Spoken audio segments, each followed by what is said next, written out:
Viewers, আল ইসরা ওয়াল মেরাজের প্রথম পর্বে আমরা এক অলৌকিক সফরের সূচনা সম্পর্কে শ্রবণ করেছি। আজ আপনাদের সামনে তুলে ধরব সেই সফরের দ্বিতীয় ও শেষ অধ্যায়। সিদরাতুল মুনতাহা অতিক্রম করে নবী করিম সাল্লাল্লাহু আলাইহি ওয়াসাল্লাম মাকামে মুস্তাওয়ায় পৌঁছলেন। এখানে নবী করিম সাল্লাল্লাহু আলাইহি ওয়াসাল্লাম কলম সমূহের খসখস শব্দ শুনলেন।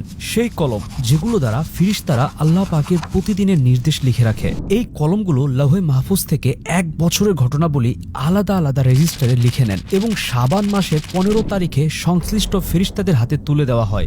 এরপর নবী করিম সাল্লাল্লাহু আলাইহি ওয়াসাল্লাম আরশে ইলাহিতে পৌঁছলেন। আরশ আল্লাহ তাআলার সৃষ্টির মধ্যে সবচেয়ে বিশাল ও নুরানি সৃষ্টি। এরপর নবী করিম সাল্লাল্লাহু আলাইহি ওয়াসাল্লাম আরশ অতিক্রম করে এমন এক জায়গায় পৌঁছলেন যেখানে স্থান, কাল, দিক সবকিছুই অনুপস্থিত, যাকে বলা হয় লা মাকান, যেখানে সময় বলতে কিছুই নেই, স্থানের কোনো অস্তিত্ব নেই। সেখানেই পৌঁছলেন প্রিয় নবী সাল্লাল্লাহু আলাইহি ওয়াসাল্লাম উচ্চতার শেষ সীমায়। এই অবস্থানে নবী করিম সাল্লাল্লাহু আলাইহি ওয়াসাল্লাম সেই বিশেষ নৈকট্য সম্মান লাভ করেন যা না আগে কোনো সৃষ্টিকে দেওয়া হয়েছে না পরে দেওয়া হবে। এখানে নবী করিম সাল্লাল্লাহু আলাইহি ওয়াসাল্লাম জাগ্রত অবস্থায় নিজের চোখে আল্লাহ তাআলার দিদার লাভ করেন এবং আল্লাহর সঙ্গে সরাসরি কথোপকথনের মর্যাদা অর্জন করেন। এই মহান সফরের আরও একটি উদ্দেশ্য প্রকাশ পায় যখন ইসলামের সবচেয়ে বড় ফরজ বিধান নামাজ ফরজ হয়। এটাই সেই নামাজ যা গত 1400 বছর ধরে পৃথিবীর প্রতিটি প্রান্তে আদায় করা হচ্ছে। এর আগে কোনো উম্মতের উপর একসাথে 5 ওয়াক্ত নামাজ ফরজ ছিল না।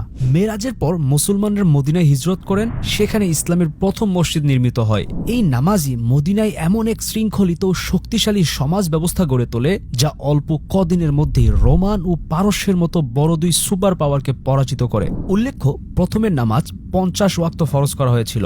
যখন নবী করিম সাল্লাল্লাহু আলাইহি ওয়াসাল্লাম ফিরে আসছিলেন তখন হযরত মুসা আলাইহিস সালাম তাকে বললেন, আপনার উম্মত 50 ওয়াক্ত নামাজ আদায় করতে পারবে না। আল্লাহ তাআলার কাছে ফিরে গিয়ে অনুরোধ করুন যেন তা কমানো হয়। নবী করিম সাল্লাল্লাহু আলাইহি ওয়াসাল্লাম ফিরে গেলেন এবং নামাজ 50 থেকে কিছু কমানো হলো। তিনি আবার হযরত মুসা আলাইহিস সালামের কাছে আসলেন। হযরত মুসা আলাইহিস সালাম বললেন, এটাও অসম্ভব, আবার অনুরোধ করুন। এইভাবে যাওয়া আসা চলতে থাকে। অতঃপর শেষে নামাজ 5 ওয়াক্তে নির্ধারিত হয়। তবু হযরত মুসা আলাইহিস সালাম বললেন, আপনার উম্মত 5 ওয়াক্ত আদায় করতে পারবে না। তখন নবী করিম সাল্লাল্লাহু আলাইহি ওয়াসাল্লাম ইরশাদ করলেন, আবারও নামাজ কমানোর অনুরোধ করা আমার পক্ষে লজ্জাকর। এভাবেই 5 ওয়াক্ত নামাজ ফরজ হলো। এই সফরে নবী করিম সাল্লাল্লাহু আলাইহি ওয়াসাল্লামকে জান্নাত, জাহান্নাম এবং গুনাহগারদের শাস্তিও দেখানো হয়। অবশেষে তিনি সাল্লাল্লাহু আলাইহি ওয়াসাল্লাম বাইতুল মুকাদ্দাসে ফিরে এলেন এবং সেখান থেকে মক্কার পথে রওনা হলেন। রাস্তায় নবী করিম সাল্লাল্লাহু আলাইহি ওয়াসাল্লাম একটি কাফেলা দেখলেন যাদের একটি উট হারিয়ে গিয়েছিল। যখন তিনি সাল্লাল্লাহু আলাইহি ওয়াসাল্লাম মক্কায় ফিরে আসেন তখনও সবাই ঘুমিয়েছিল। অর্থাৎ এই পুরো সফর এক রাতেই সম্পন্ন হয়েছিল।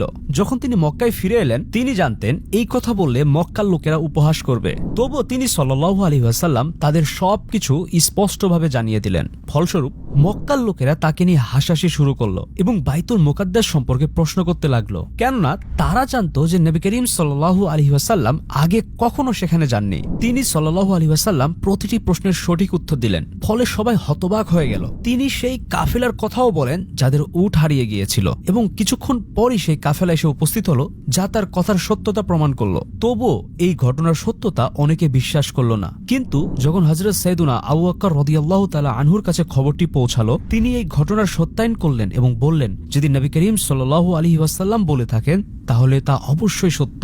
সেই দিন থেকেই তার উপাধি হয়ে গেল সিদ্দিক। আমাদের জায়গা থেকে যদি চিন্তা করি মেরাজের এই সফর কিভাবে সম্ভব? সায়েন্সের থিওরি অফ রিলেটিভিটি অনুযায়ী সময় কোনো স্থির ধারণা নয়। যদি কেউ দ্রুত গতিতে চলে এবং অন্য কেউ স্থির থাকে তবে তাদের কাছে সময়ের অনুভূতি ভিন্ন হবে। আর কেউ যদি আলোর গতির কাছাকাছি ভ্রমণ করে তার জন্য সময় খুব ধীরে অতিক্রান্ত হবে। বুরাক নামকরণ করা হয়েছে তার বিদ্যুৎ গতির কারণে। তাই নবী করিম সাল্লাল্লাহু আলাইহি ওয়াসাল্লামের জন্য সে রাত ছিল দীর্ঘ কিন্তু বাকিদের জন্য ছিল স্বাভাবিক। মানবজাতি শতাব্দীর পর শতাব্দী আকাশের গভীরতার দিকে তাকিয়ে থেকেছে। অবশেষে রকেট তৈরি করেছে এবং চাঁদে পা রেখেছে। এমনকি মঙ্গল গ্রহেও তারা যান এবং রোভার পাঠিয়েছে। আমাদের বুদ্ধিমত্তা আমাদের অনেক দূর পর্যন্ত নিয়ে গেছে। আর ভবিষ্যতে হয়তো মানুষ মঙ্গল গ্রহের বাইরে যেতে সক্ষম হবে। কিন্তু সত্য এটাই যে মানুষ যত প্রস্তুতি নিক না কেন আল্লাহর বানানো এই বিশাল সৌরজগতের সীমা অতিক্রম করা সম্ভব নয়। আমি কেন এমন বলছি এর একটি কারণ আছে।